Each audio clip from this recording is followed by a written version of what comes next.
Hi everyone, mabuhay. My name is Joshua Jun Castro, 21 years old, born and raised in the city of San Carlos.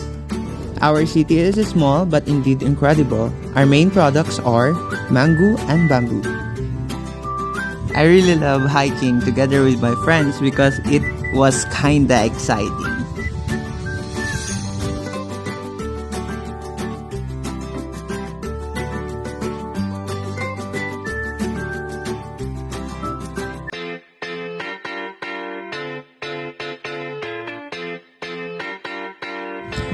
My advocacy is about fighting against anxiety and depression, especially that we are suffering from COVID-19. This pandemic screwed up our whole living possessions. A lot of people became physically, emotionally, and at the same time, mentally drained.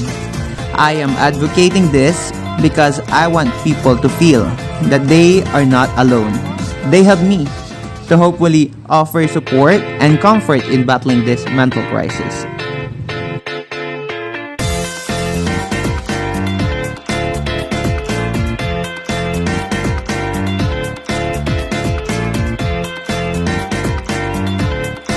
Thank you so much everyone. Again, this is Joshua Guzman Castro from the city of San Carlos.